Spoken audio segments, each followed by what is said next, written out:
مجھے رونا بھی تو آتا نہیں ہائے ندامت سے۔ الحمدللہ رب العالمین والصلاة والسلام علی سید المرسلین، اما بعد فاعوذ باللہ من الشیطان الرجیم، بسم اللہ الرحمن الرحیم۔ الصلاة والسلام علیک یا رسول اللہ وعلی آلک واصحابک یا حبیب اللہ۔ الصلاة والسلام علیک یا نبی اللہ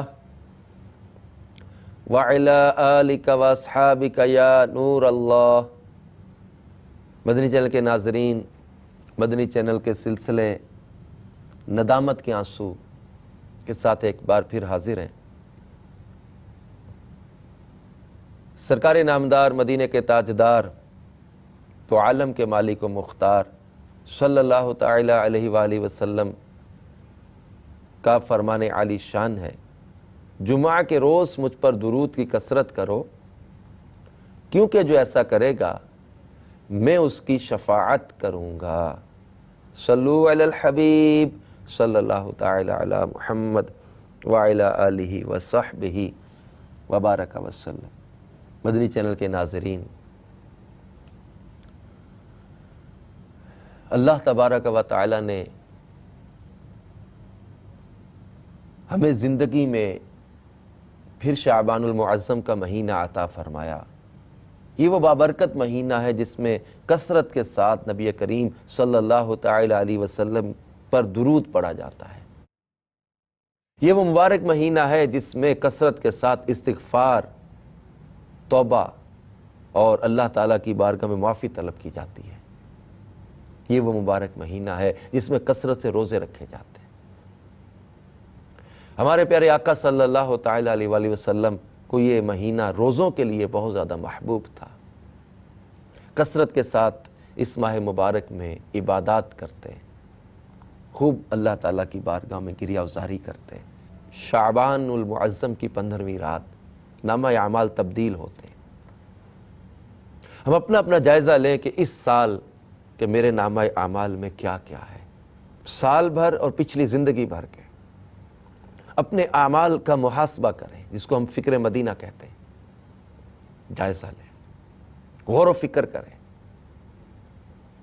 اکاؤنٹیبلٹی کر کے اپنا چیک تو کریں کہ میرے معاملات ہیں کیا، کتنی نمازیں قضا ہو گئیں، کتنے روزے چھوڑ دیے، کتنے گناہ، غیبتیں، چغلیاں، حسد، کینہ، بغض، طرح طرح کے گناہ۔ اور پھر انٹرنیٹ نے، مختلف قسم کے گناہوں بھرے چینلز نے آج کل گناہ کرنے اتنے آسان بنا دیے، اس قدر شیطان نے ایک جال بن دیا ہے کہ دھڑا دھڑ لوگ پھنستے چلے جا رہے ہیں، گناہ پر گناہ ہوتے چلے جا رہے ہیں، گناہ کی اتنی عادت عام ہوتی چلی جا رہی ہے کہ بجائے اس کے کہ ہم رمضان کے، شعبان المعظم کے، رجب کے ان مہینوں کو عبادات میں گزاریں، لیکن افسوس کہ آج میڈیا کی یلغار نے ہمارے نوجوانوں کو بالخصوص نیکیوں سے، عبادتوں سے اور ایسی اہم راتوں کی عبادات سے بھی دور کر دیا۔ اللہ تعالیٰ کی بارگاہ میں ندامت، سچی توبہ کس قدر پسندیدہ ہے، آئیے اس کو سنیے، کیوں ہمارا اس سلسلے میں ذہن یہ ہے کہ ہم ندامت کی کچھ باتیں لے کر یہ بات عرض کرنے کی کوشش میں ہے کہ کسی طرح سے کوئی سچی توبہ کی طرف آئے۔ اور ندامت کو حدیث پاک میں اللہ کے محبوب صلی اللہ علیہ وسلم نے توبہ ہی کہا ہے، یعنی حقیقی توبہ ندامت ہی ہے۔ جو زبانی کہنا کہ میں اللہ سے معافی مانگتا ہوں، مانگتی ہوں، مجھے اللہ معاف کر دے، اور اس کے باوجود گناہ جاری رہے، یہ کیا ہے؟ ہم لوگ سمجھتے ہیں کہ یہ تھوڑا سا ہم نے چپت دو لگائے، کان پکڑے، اللہ معاف کر دے۔ ندامت نہیں نا، جب تک گناہ پر شرمندگی نہیں ہے وہ حقیقی توبہ نہیں ہے۔ اصل ندامت ہے ہنس ہنس کے لوگ توبہ کر رہے ہوتے ہیں، یہ کیسی توبہ ہے؟ رب کی نافرمانی کرے اور اتنا معمولی سمجھے اس بات کو کہ توبہ کو بھی سیریس نہ لے. جنہیں احساس شرمندگی ہوتا ہے، جنہیں گناہوں پر ندامت ہوتی ہے، ان کا انداز کیا ہوتا ہے. آئیے ایک حدیث پاک سنیے. تنبیہ الغافلین میں فقی ابو اللیث سمرقندی رحمۃ اللہ تعالی علیہ نے ایک واقعہ نقل کیا کہ حضرت سیدنا ابو ہریرہ رضی اللہ تعالیٰ عنہ فرماتے ہیں کہ ایک رات میں سرکار دو عالم صلی اللہ تعالی علیہ وسلم کی معیت میں نماز عشاء پڑھ کر جا رہا تھا کہ راستہ میں نقاب اوڑھے ایک عورت کھڑی تھی. وہ مجھے کہنے لگی، اے ابو ہریرہ، میں نے گناہ کیا ہے، کیا توبہ ہو سکتی ہے؟ میں نے پوچھا کیا گناہ کیا ہے؟ اس نے کہا کہ میں نے بدکاری کے بعد ایک بچے کو قتل کیا. یہ سن کر میں نے کہا کہ تو خود بھی ہلاک ہوگی اور ایک جان کو بھی ہلاک کر دیا، تیرے لیے کوئی توبہ نہیں. یعنی حضرت ابو ہریرہ رضی اللہ تعالیٰ کی اس قدر نفرت ہوئی، اس قدر یہ برا لگا اس کے گناہ کا تذکرہ، اور وہ گناہ جب اس نے بتایا کہ میں نے یہ کیا، اتنا بڑا گناہ، حضرت ابو ہریرہ رضی اللہ تعالیٰ عنہ جلال میں آئے اور فرمایا تیرے لیے کوئی توبہ نہیں، تو خود بھی ہلاک ہو گئی اور تو نے ایک جان کو بھی ہلاک کر دیا. یہ سن کر اس نے ایک چیخ ماری اور بے ہوش ہو گئی. ندامت، گناہ کا احساس. پھر اس نے پوچھا کیا میرے لیے معافی ہے؟ کیا میری توبہ قبول ہو سکتی ہے؟ جب اس نے کہا کہ تیرے لیے کوئی توبہ نہیں، اس نے چیخ ماری اور بے ہوش ہو گئی. حضرت سیدنا ابو ہریرہ رضی اللہ تعالیٰ فرماتے میں چل پڑا.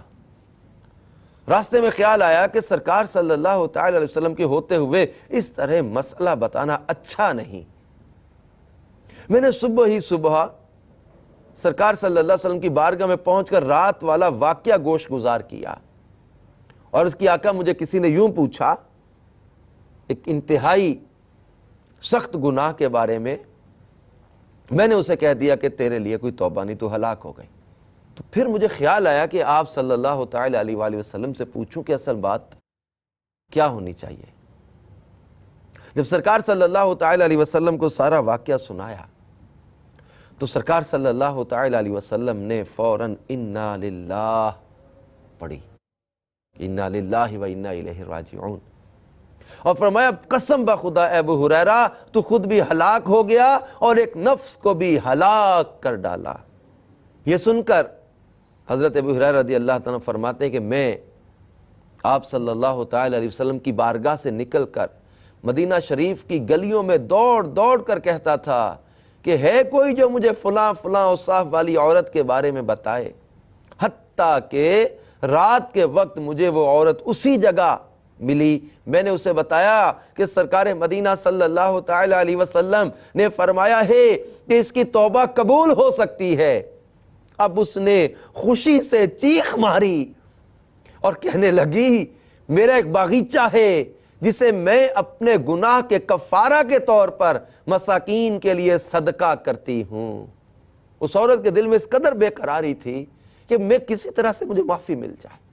انسان ہے، غلطی ہو جاتی ہے، لیکن غلطی پر اکڑ جانا، ندامت کا احساس ختم ہو جانا، شرمندگی، ندامت، توبہ کی طرف رجوع نہ کرنا، یہ اس سے بھی بڑا سخت ہے. یہ گناہ پر اکڑ جانا، دلیر ہو جانا، بے باک ہو جانا انتہائی خطرناک. اب بھی موقع ہے، اب بھی موقع ہے. چھوٹے سے چھوٹا گناہ یا بڑے سے بڑا گناہ اگر ہو گیا سچے دل سے معافی مانگ لے. شعبان المعظم کا مہینہ، اس میں شب برات عطا کی، عام بخشش کی رات، عام بخشش کی رات. ندامت سے گناہوں کا ازالہ کچھ تو ہو جاتا. ہمیں رونا بھی تو آتا نہیں ہائے ندامت سے. افسوس تو اس بات کا کہ ندامت، شرمندگی، اس کا ذہن ہی ختم ہوتا جا رہا ہے. گناہ پر گناہ کیے جا رہے ہیں. کبھی غور کرنے کے لیے بیٹھتے نہیں کہ میں نے کیا کیا کیا. کبھی اپنے معاملات کا، اپنے اعمال کا جائزہ نہیں لیتے کہ ہم نے کیا کیا کر ڈالا. آنکھوں کی بدکاریاں ہو رہی، آنکھ سے کس قدر گناہ، آنکھ سے کس قدر نافرمانی کے کام ہو رہے ہیں۔ یہ آنکھیں اللہ کی نعمت ہے نا، اس نعمت کو کن کن کاموں میں استعمال کیا، اس کا مس یوز جو ہے نا یہ آگے تباہی کی طرف لے کر جاتا ہے۔ نظر بہکتی ہے پھر دل بہکتا ہے۔ نظر کی حفاظت کر لی جائے، اس کو حرام سے بچا لیا جائے، اس کو گندے مناظر سے بچا لیا جائے، اس کو گندی فلموں ڈراموں سے بچا لیا جائے، اس کو بدنگاہی سے بچا لیا جائے تو بہت ساری چیزوں میں حفاظت ہو جائے۔